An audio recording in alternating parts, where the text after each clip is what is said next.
గా మారాలి అనేదే మా ప్రభుత్వ లక్ష్యం, ఆశ, ఆకాంక్ష కూడా. అలాగే వ్యవసాయ రంగం విషయానికి వస్తే, వ్యవసాయం వృత్తి కాదు, వ్యవసాయం అది మన సంస్కృతి, మన జీవన విధానం. వ్యవసాయం మీద రాష్ట్ర ప్రభుత్వం ఇచ్చేటువంటి సంక్షేమ కార్యక్రమాల పేరు మీద ఇచ్చే నిధులు ఉచితాలు కాదు. అది రాష్ట్రానికి వచ్చేటువంటి స్థూల ఉత్పత్తి ఆదాయానికి కావలసిన పెట్టుబడులుగా రైతాంగ సోదరులకి రాష్ట్ర ప్రభుత్వం రైతు భరోసా పేరు మీద పెద్ద ఎత్తున నిధులు ఇస్తూ ముందుకు పోతా ఉన్నాం. ఇది మామూలు విషయం కాదు. ఒక్కసారి ఆలోచన చేయండి మిత్రులారా. గత టీఆర్ఎస్ ప్రభుత్వం రైతు బంధు పేరు మీద కేవలం 5,000 రూపాయల ఎకరానికి ఇవ్వాలని ఆలోచన చేస్తే కూడా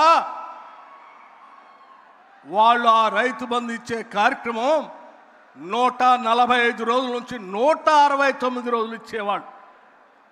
కానీ మన ప్రభుత్వం ఈ ముఖ్యమంత్రి రేవంత్ రెడ్డి గారు, వ్యవసాయ శాఖ మంత్రి తుమ్మల నాగేశ్వరరావు గారు, మన కేబినెట్ శాసన మంత్రులందరూ కలిసి ఒకటే మాట చెప్పారు. ఏది ఏమైనా రైతాంగ సోదరులకి మనం రైతు భరోసా 9 రోజుల్లో 9,000 కోట్ల రూపాయల్ని వారు అకౌంట్లో వేసి తీరాల్సింది అని చెప్పి, ఆ రకంగా గత వానాకాలంలో కూడా కేవలం 9 రోజుల్లో 9,000 కోట్ల రూపాయల్ని మీ అకౌంట్లో వేసాం. ఈరోజు కూడా 30వ తారీఖు నాడు మొదలుపెట్టినటువంటి రైతు భరోసా కార్యక్రమం 9,000 కోట్ల రూపాయలకు సంబంధించిన అంశం మీ అందరి సమక్షంలో ఇదే ప్రాంగణంలో 30వ తారీఖు నాడు ఇదే ముఖ్యమంత్రి గారి చేతుల మీద ఇక్కడ నుంచే ప్రారంభోత్సవం చేయాలనేటువంటి ఆలోచన ఆ రోజు చేశాం. ఆ చేసిన ఆలోచనకి వరుణ దేవుడు కూడా ఆశీర్వదించి ఈడ పెద్ద ఎత్తున వర్షం కురిపించి మనల్ని ఆశీర్వదిస్తే, ఇది రైతులకు కావాల్సినటువంటి అంశం. మనం హైదరాబాదులో మొదలు పెడదాం. మళ్ళీ ఈ చింతకాని మండలం జగన్నాథపురం వత్కేపల్లి క్రాస్ రోడ్లో లక్షలాది మంది సమక్షంలో చివరి 1,009 కోట్ల రూపాయలు ఇక్కడి నుంచే గౌరవ ముఖ్యమంత్రి గారి చేతుల మీదుగా మీట నొక్కి టింగ్ టింగ్ టింగ్ వాళ్ళ అకౌంట్లో డబ్బులు పడేటట్టుగా చేసే కార్యక్రమాన్ని ఈరోజు ఇక్కడ ఏర్పాటు చేశాం.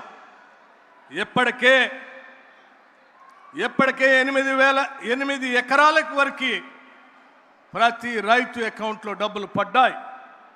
ఈరోజు 9 నుంచి 54 ఎకరాల వరకు ఉన్నటువంటి 16,81,000 ఎకరాలకు సంబంధించి 1,009 కోట్ల